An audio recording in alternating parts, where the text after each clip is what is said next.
Set. Good morning, everyone, and welcome to this morning's meeting. I'd like to call the meeting to order. The time is now 9:01. Stephanie, would you please take attendance? Yes, thank you. Good morning, everyone. Adrian Cochran has not joined us. Andrea Comer. Andrea? She's here. The mute's not Oh, working, okay. but I see her. All right. Ella McKitterick. Present. Mike Saltis will not be joining us today. Holly Williams Present. and Melissa Gibran. Present. All right, thank you. We have a quorum. Thank you, Stephanie, and thank you to all of our members of the public who are joining us this morning. Our first order of business is a review and approval of the August 22nd, 2025 meeting minutes. I would like to ask the committee for a review and if there are any corrections or discussion. All right, seeing none, may I have a motion to approve? Oh, yes. Are you talking to me, Holly? Because I was just going to say a motion to approve the minutes. Oh, thank you. Thank you. I wasn't sure. I appreciate that. And may I have a second? Second. Thank you. All in favor? Aye. Aye. Aye. Any opposed? Any abstentions? All right, seeing none, the motion carries. And then Dave, will you please lead us in a discussion of the historical review of expenses? Yes, thank you, Holly. Good morning, everybody. Okay, let's see if this works. You can see your screen. Excellent.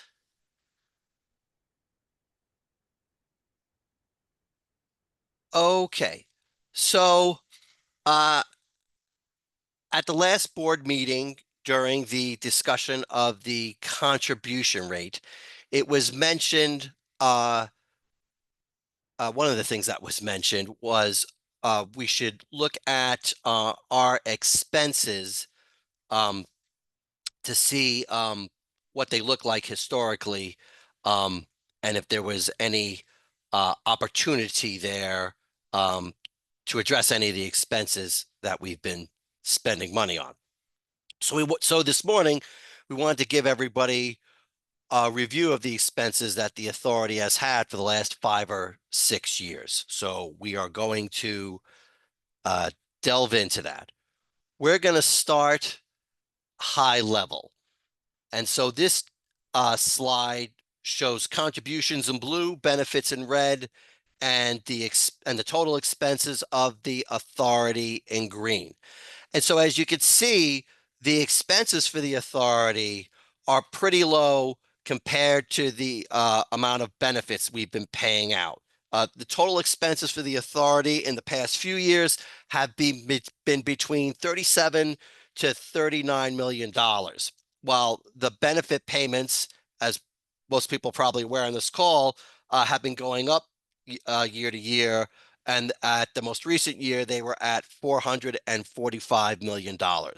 So this just gives everyone a sense of scope in terms of what the expenses look like compared to the contributions and benefits.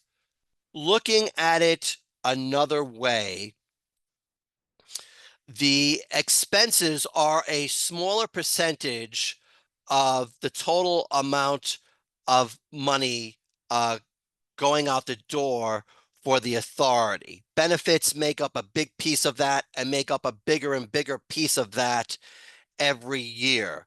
In fiscal year 22, the expenses were 23%. And that number is actually that number is only that high at 23% because we were only paying benefits for a half of the fiscal year of 2022. We started for only 6 months of that fiscal year. After that, you could see the percentage in green gets smaller and smaller. It was 12, then it was 9.5, and in the most recent fiscal year, it was 8.3%. So expenses as a total amount of the spend for the authority is decreasing over time. What makes up those expenses? As I mentioned, the run rate for the past few years has been between 37 to $39 million, as you can see on the bottom. The two biggest pieces of that are the benefit administrative fee and the paid leave administrative expenses. There are some smaller pieces like the bond repayment, which is a little over $2 million a year. That includes principal and interest. I will say the interest rate we're getting on that is at 3.5%, which is pretty darn good, quite frankly. And the seed repayment, for those who haven't been around since the beginning, the state gave us over $5 million, but we had to return that by October of 2022. So that has since come and gone, but that was an expense of the authority at that time. Let's talk about the biggest two. The administrative expenses, I will delve into some more detail in the next few slides. You can see in the early part of the authority, they were smaller, time goes on, but it's leveled out to about 12 to $14 million in terms of the spending level for the authority's expenses. Like I said, we'll do a deep dive in a minute. Let's talk about the first line, the benefit administrative fee that we pay to the administrator, AFLAC. That dollar amount, which has been about $22.7 million a year, was almost flat for 3 years because the contract, which ran the original first term of the contract, which ran from January 22 to December of 24, called for the amount to be flat for 3 years, $22.7 million.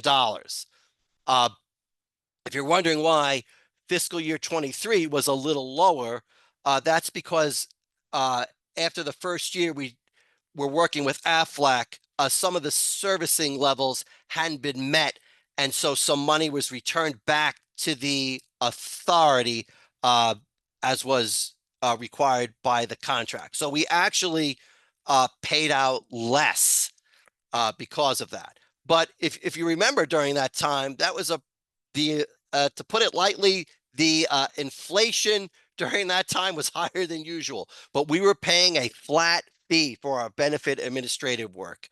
And so it's only gone up recently. In January 2025, it went up 3%. So that's why that year is a little higher. But that expense has been relatively flat. Okay, let's dive into the administrative expenses of the authority, which I said in total have been running about 12 to $14 million in recent years.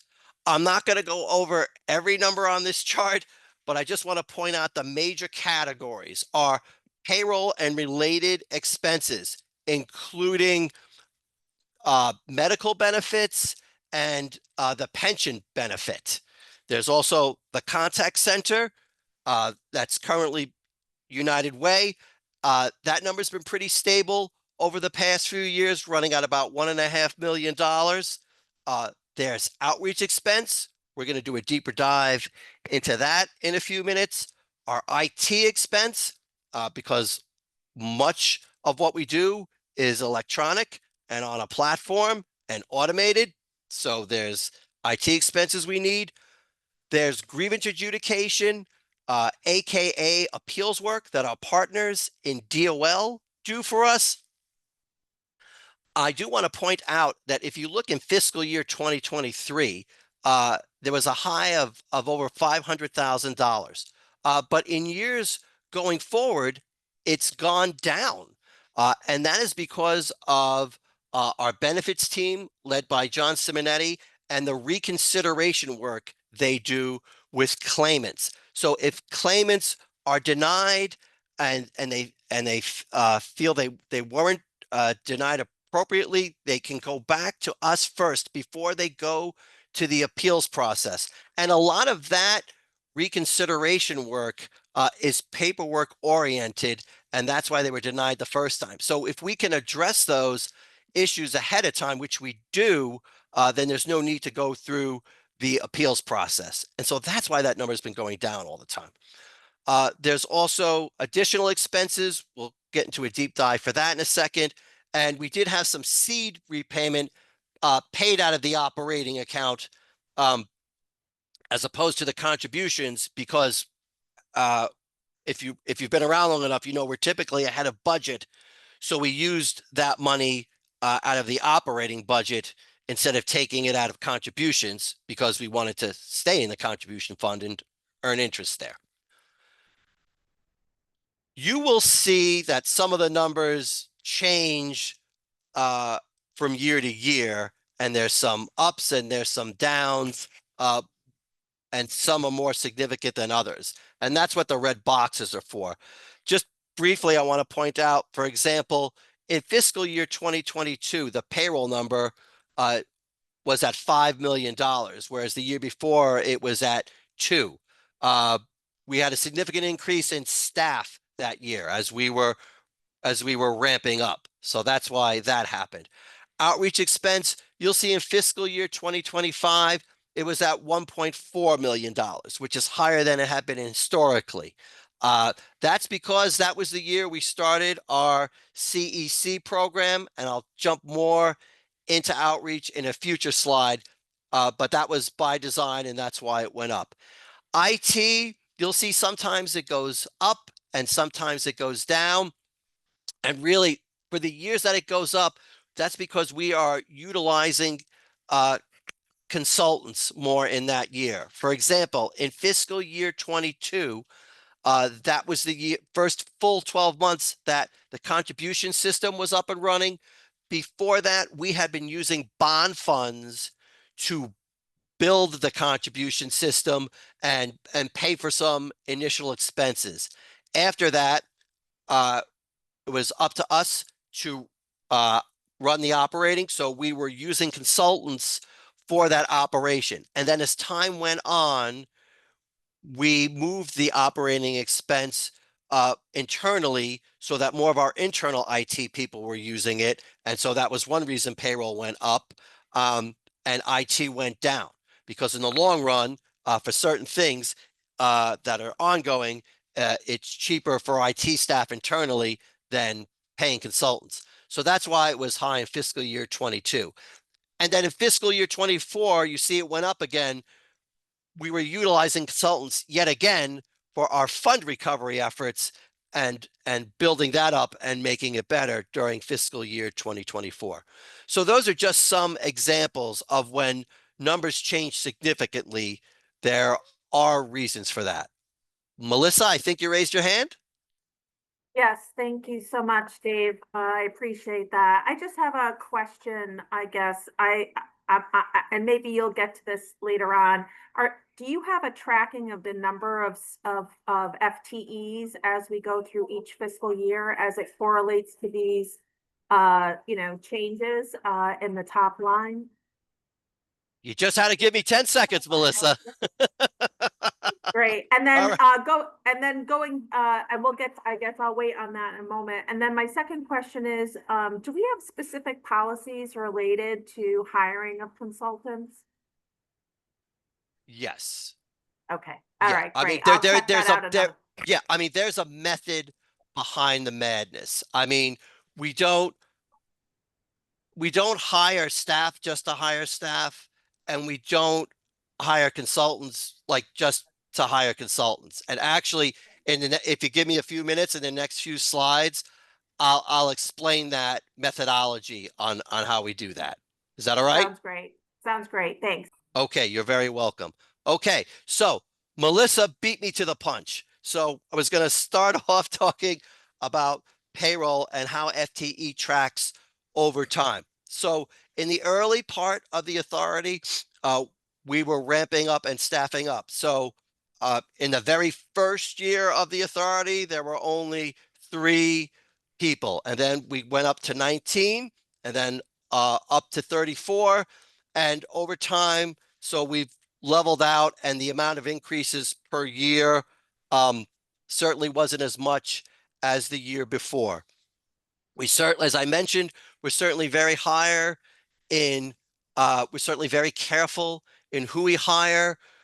We tend to run lean, and we only hire for what we need, because we're very conscientious of how much it costs, and quite frankly, where the money that funds the authority is coming from, because it's coming from taxpayers. And so, like all expenses, especially payroll, because that's one of our larger ones, we are very careful about that. Moving on to outreach expense. So as I mentioned before, outreach is one of our larger expenses. Outreach is a really important investment for the authority to get the word out, not only to employees and people of the state of Connecticut so they're aware of the program, but also to employers so they're aware of their compliance of the program. So certainly over time, the type of outreach expense that we focused on has changed in the early part. If you look at the green number, we were spending some money on outreach consultants to tell us how to do that outreach. And then as time went on, we were spending more money on media to get the word out there. And then in the last year, you'll see the purple, and that is our community engagement coordinator program that we've been talking about for over a year now, to help have feet on the ground, and help people remove any potential blockers they have to apply for the program, and utilize our partners in the community where they have ties already, and can maximize their efforts without us starting from group one. As I mentioned, outreach is really important. The type of outreach we do or the message we deliver may change all the time, but that doesn't change our need for outreach. I mentioned NASWA. I've mentioned NASWA before, and NASWA is a meeting of various states, and so we met with various paid leave, those states that have paid leave, and we met with their departments. And there was a presentation on outreach by the state of New Jersey. The state of New Jersey has a paid leave program that's older than ours. And in fact, if you include their disability, i.e. medical portion of that program has been around, and I'm not kidding, longer than I've been alive. So when the state of New Jersey is giving a presentation and saying outreach is really important, and they've been doing this a lot longer than we have, it's good advice to take. Somebody made the analogy that says everybody knows what Coca-Cola is, but you still see them out there advertising like crazy, because they want to be front of mind. And so I know we're not Coca-Cola, and we certainly don't have Coca-Cola's budget, but it just underlines the importance of outreach and why it's an important investment for us to continue the success of the program. Okay, moving on to IT expenses. We had touched on this before. The two bigger categories for IT expense are consulting expense and software licenses. I'll touch on software licenses first. So because we are system run and we automate everything and try and make it as efficient as possible, because in the long run, from a finance perspective, that's the most cost-effective way to do it. We have to pay for software licenses every year, and it's important to do so. Consultant services, as I mentioned, some years we spend more than others, and it depends on what we need it for. If there's a certain project we're working on where it behooves us to use consultants temporarily instead of hiring people, because if we hire them and then we don't need them anymore, we just don't want to let a whole bunch of people go. And in the state, you can't just necessarily let them go automatically. So again, that's why we're really judicious in how we hire. And so IT definitely takes a strong look at what we need consultants for and when and what's the best use of them. So if we need IT folks for the long haul for maintenance work, then we'll hire appropriately. But that's the method to the madness I was talking about, certainly for IT consultants, Melissa. And as I mentioned before, fiscal year 22 and 24 were higher than usual because 22 was the first full year we were utilizing the contribution system, and fiscal year 2024, we were focusing on fund recovery. Did you have a question, Melissa, or? No, I just wanted to say thank you. No, Oh, you're thank welcome. you. Okay. So additional expenses of the authority. So that was a smaller amount of what we spend on, but there are still certain things we have to spend money on. Number one, contribution system processing fees. So because employers have to pay us electronically, it's cheaper for the authority in the long run than accepting paper checks and things like that. But there is a processing fee associated with that. The authority absorbs that fee.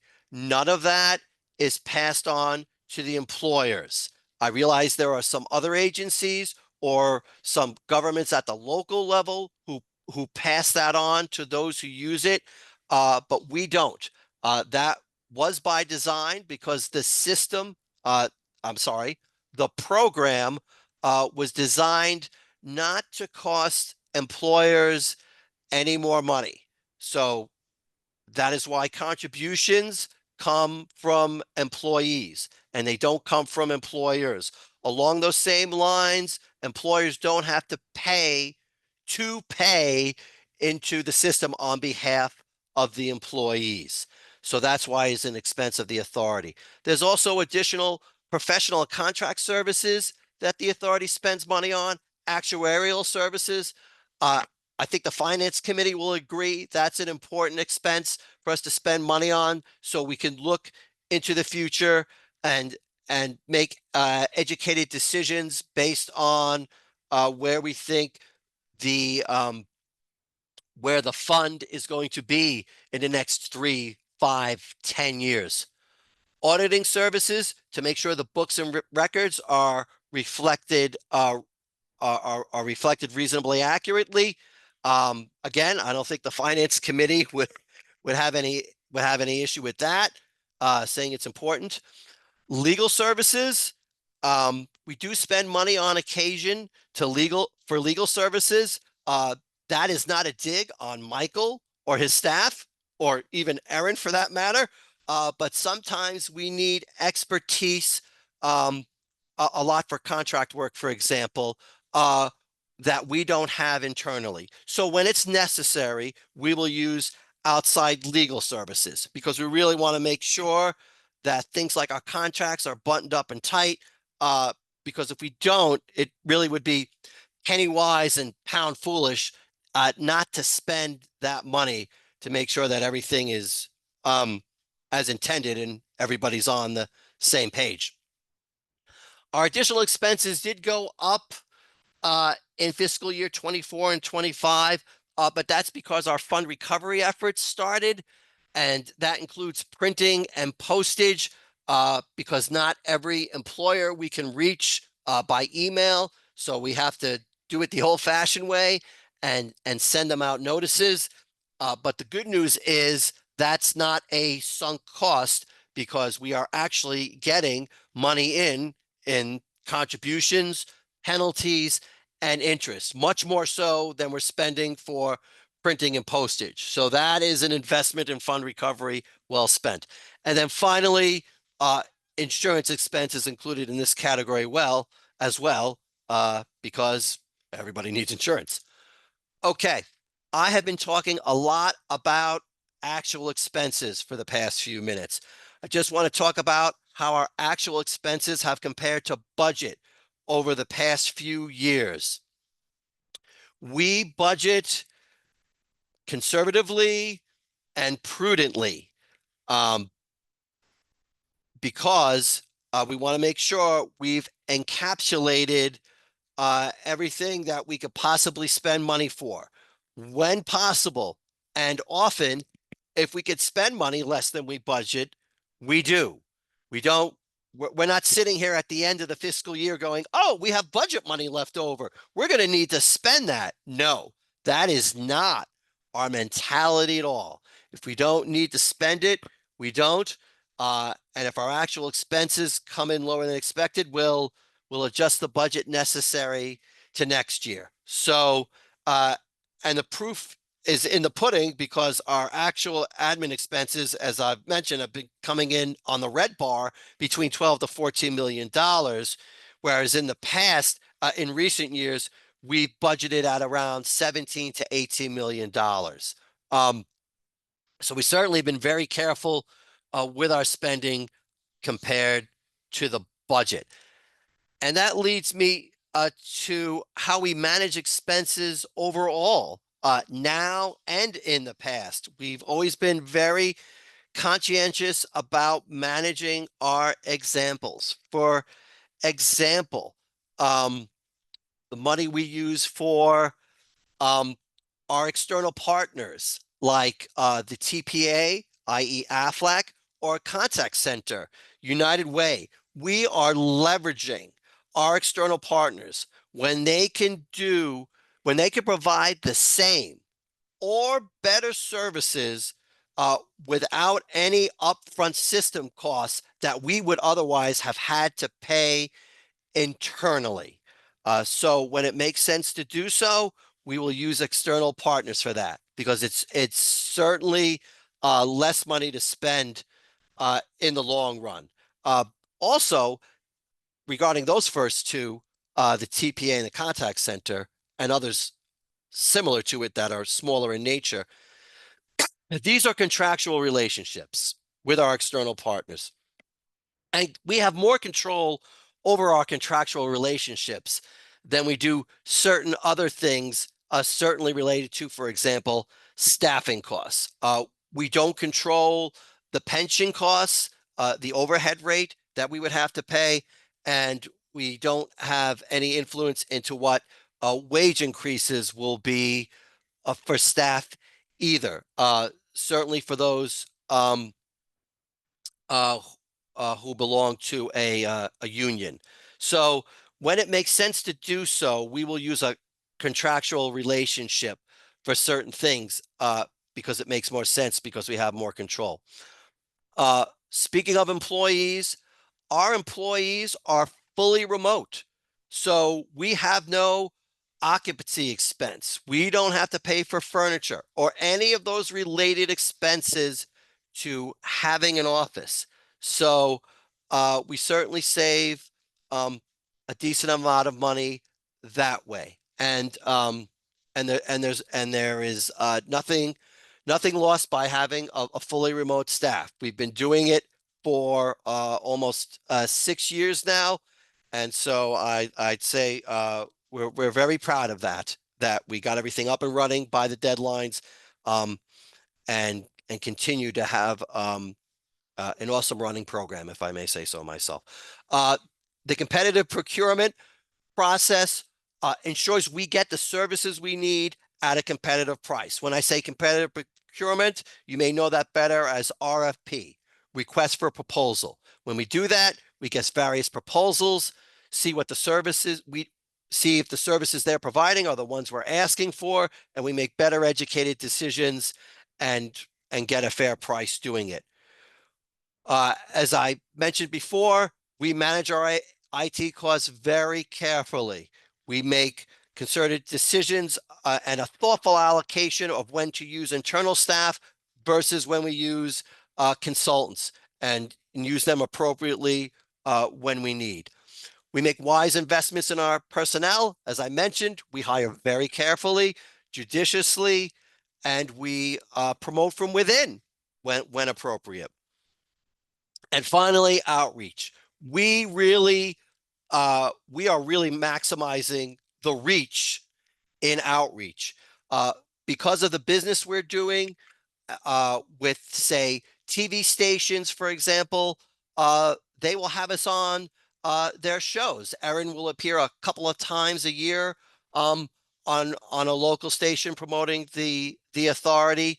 We also do online and print outreach, and so those venues offer us the opportunity to write articles or op-eds, and so we will do that and publish articles about the paid authority, and that is at no additional cost to us. So we're really doing the most we can with outreach. So I know that was a lot. What does that all mean? It means the following. Number one, we are financially responsible and cautious about how we spend our money. If you want to say frugal, I'll take it. I wouldn't be insulted. Number two, we spend the money on what we believe are important investments to the program. Melissa, I see your hand up. I'll get to you in 1 second, please. We spend the money on what we deem is important for the program. And number three, because of those two items, there's really not much, if any, wiggle room to cut the expenses. And even if we did, it would have a minimal impact on the total spending of the program. And again, we don't want to be penny wise and pound foolish and affect the effectiveness of the program. Melissa, thank you for your patience. I just didn't want to forget what I was saying. Do you have a question? Yes, and just because I raised my hand doesn't mean that I'm asking anybody to stop their train of thought. I'm just getting in the queue. So don't ever feel like that is pressure to stop your train of thought. I know myself, it's hard to get back. So my question was twofold. One is I'm looking at the annual report for fiscal year 2024 compared to the annual report for fiscal year 2025. And your annual report in 2024 shows a organizational chart with staffing, but that chart is not in the FY25 annual report. So my question would be and request is if I could please have the updated organization chart for FY25 so that I can compare it to the FY24. That would certainly be helpful. And then you mentioned a recovery and pension, and I'm just curious about this. As it relates to paying for the state employees' fringe benefits, are you making a payment from the revenue of the authority to the state of Connecticut for those pension benefits, or is it coming out of the comptroller's account? We pay a percentage, an overhead rate, which is at about, I think it's about 60% right now. And we pay that with every payroll, and that is paid by us. That is paid by the authority directly. So that's paid by the payroll tax of the people who are contributing to the authority's fund, and that payroll tax is funding their fringe benefits. Is that correct? Then essentially, yes. So all of our costs come from that payroll. Okay. Or the investment that we get from the treasurer's office. But as Dave said, we are responsible for the full associate costs. Yep. For a traditional state agency, the No, I'm agency's aware. PS, Yep. right, but for the public. Oh, yes. For traditional state agencies, your personal services line is truly just the wages, and the comptroller is allocated general fund money to pay for pensions. That is not true for us. Like other quasis, we are responsible for that ourselves. Okay, great. Thank you. Thank you so much. And we can absolutely get you the org chart. One of the reasons that the org chart is not in the annual report in 25 is we were cutting costs. And so the annual report for 24 has more pages than you'll see in the annual report of 25, and pages equal money. So we look to see what we could pull in and some of that background information we felt was sort of something that we could provide online, but we will absolutely give you those org charts to show the growth.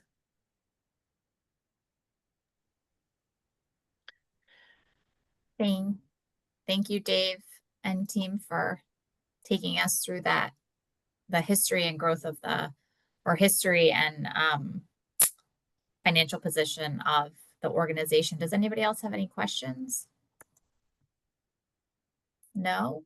All right, so still you, Dave, we're gonna go through an update on spending to date. Okay, fantastic.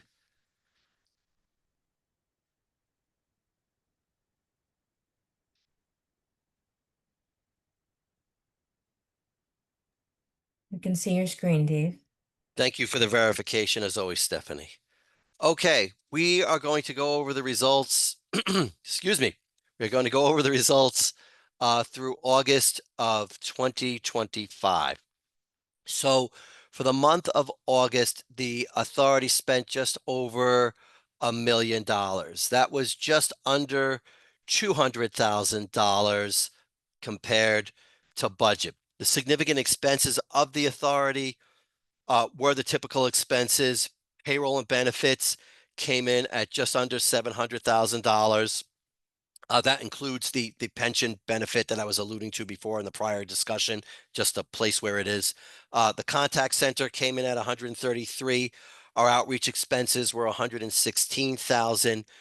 We had our annual DAS services expense that is for the HR and IT services that DAS provides us. And so we paid for that this month. Was actually budgeted last month. So if you're wondering what was this negative variance, it was a timing difference, and so we were actually pretty close to budget. So for year to date, before the redesignation, which happened last month, and so I'm not going to delve into that again. But in terms of our activity, we're at $1.9 million, and we're just over $500,000 year to date in terms of budget variance for the year, with most items being ahead of budget. Moving on to bond money, we spent over $57,000 in bond money, slightly over what we budgeted by $15,000. And so year to date, we are just under $51,000 more than we had budgeted to spend. Not too concerned about that because we have $1.3 million of bond money to spend. And we actually thought, excuse me, I'm sorry. We actually thought we would have even less than that at the beginning of the year when we were budgeting. So we're still ahead of the game and have bond money to spend. I do want to point out that the bonds authorized number now is $26 million. That was passed by the state last year. It had, and as Erin had discussed previously, it had been 50. So they came to us and asked how much, if we could take a look at that, and how much would we need. And so we said 10 million beyond what we have for now. And so that number was changed. So that's nothing new, but I just wanted to reflect that the schedule shows that now. Moving on to our contribution activity for the month was just under $48 million of spending. That is a $3.7 million negative variance. Because of the benefits paid, there was over a $4.5 million variance. We spent just over $49.2 million in benefits. That That was because we reimbursed Aflac for 5 weeks. So if that number looks higher than usual, well, it is because per week it was at $9.9 million per week, which is our highest average spending week to date. But also because there's an extra week in there. So that's why, so it's twofold. Having said that, our contribution activity of over $400,000 was ahead of budget by $300,000. Our investment income was almost $400,000 ahead of budget for the month. We are still earning, well, we were in the month of August still earning 4.4%. As you're probably aware, the Fed reduced their rate during the month of September. And so when that rate changes, the rate that we earn from the short-term investment fund of the state tends to change with that. So the earnings for that fund will most likely go down in the next month by about 25 basis points. So it would probably be around 4.2 in the coming months. Year to date, our activity is 43.9, where $7.3 million under the budget. Again, that's primarily due to benefits paid. We did have a negative variance for contribution revenue, but that is decreasing over time because we had an increase in this month. The contribution fund itself has almost $630 million for that, so that still remains solid and in a good place. As does our balance sheet. We have over $636 million in total assets. Again, most of that money in the short-term investment fund. So those are the financial results for the month of August. I'm happy to take any questions regarding those results at this time.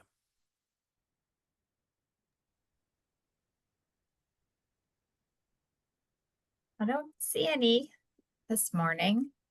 So thank you, Dave. I appreciate your presentation.